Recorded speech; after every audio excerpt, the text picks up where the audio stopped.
Afrodisias, dedicata alla dea dell'amore e della bellezza Afrodite, è stata una città del periodo ellenistico che continuò a svilupparsi durante il dominio romano e poi bizantino. Era una città molto conosciuta quale centro dell'arte scultorea che influenzò tutto il mondo greco-romano.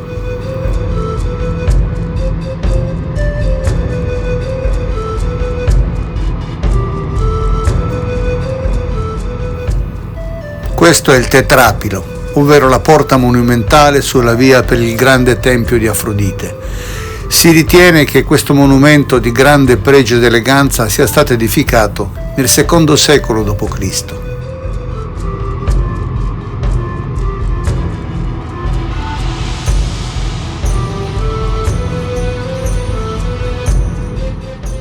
Nello stadio si svolgevano gare di atletica, di corsa ed altre discipline, ma anche combattimenti di gladiatori.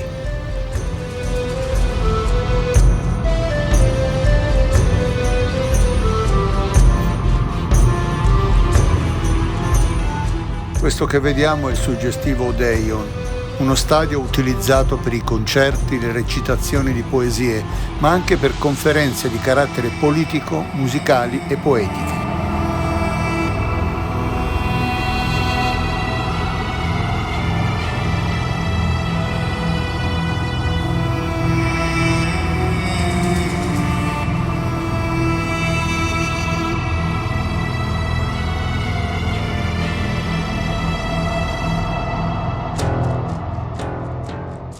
Lasciato il teatro, percorrendo un sentiero a ridosso di campi di grano, con le spighe battute dal vento, raggiungiamo il bellissimo e raffinato teatro di Hierapolis, edificato in epoca romana tra il 14 d.C. e il 68 d.C.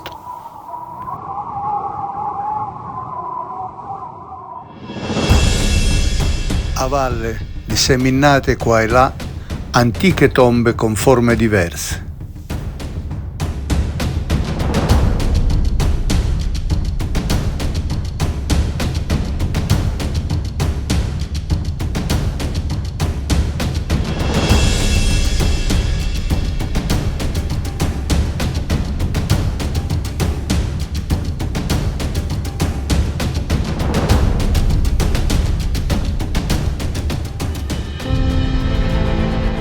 Il castello di Cotone, e con questo termine che vengono chiamate le pozze di calcare bianco dove scorre acqua cristallina termale che proviene dal sottosuolo creando un gioco di colori meravigliosi.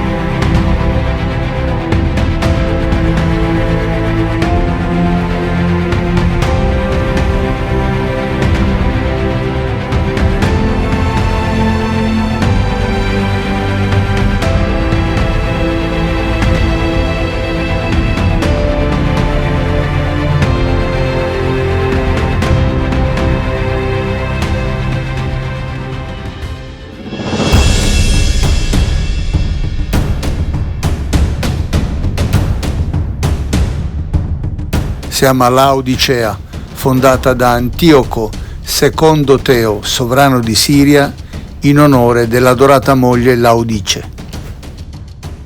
Intorno al I secolo a.C. Laodicea divenne famosa per i suoi tessuti, per le calzature ed anche per le medicine.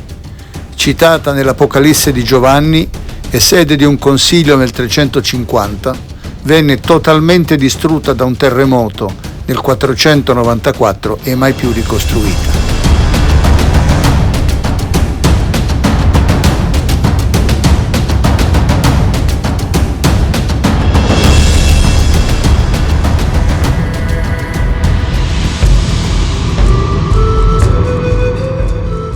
Il nostro viaggio prosegue per la cittadina di Konya, dove è stato realizzato il famoso museo di Mevlana.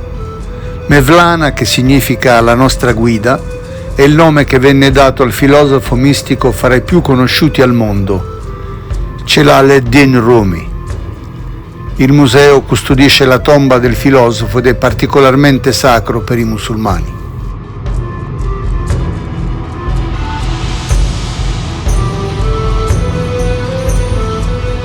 La città sotterranea di Aziz Mercurios, che prende il nome di San Mercurio, che visse tra il 225 e il 250 d.C., è costruita su 7 livelli ed è un capolavoro di ingegneria.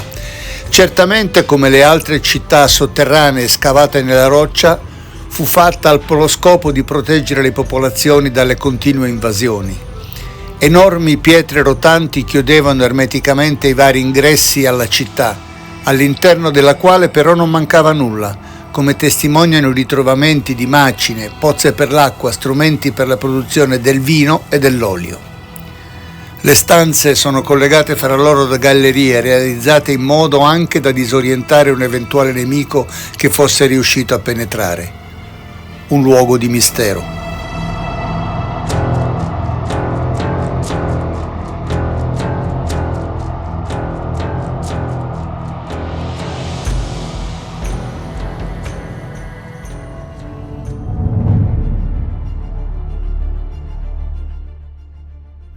Eccola la Cappadocia. Siamo in presenza di un fenomeno geologico straordinario, dove la natura sembra essersi sbizzarrita.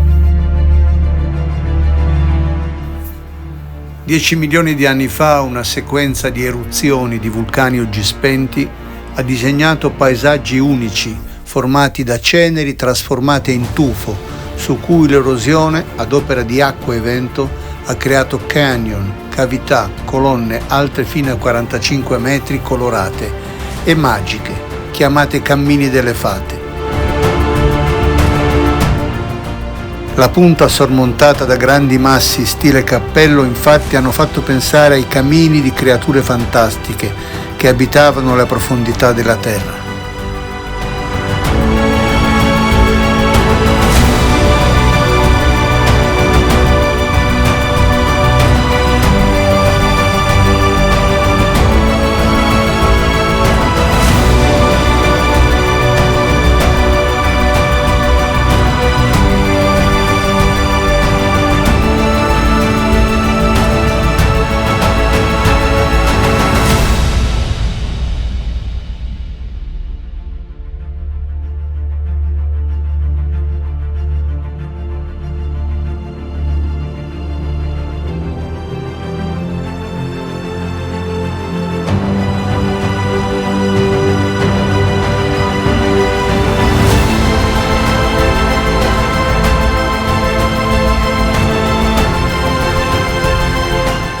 Sulle forme geologiche e nelle cavità della Cappadocia si è insediato l'uomo, aggiungendo bellezza alla creatività di una natura straordinaria, con bellissime chiese rupestri ornate da dipinti straordinari di stile bizantino che l'UNESCO ha inserito tra i patrimoni dell'umanità.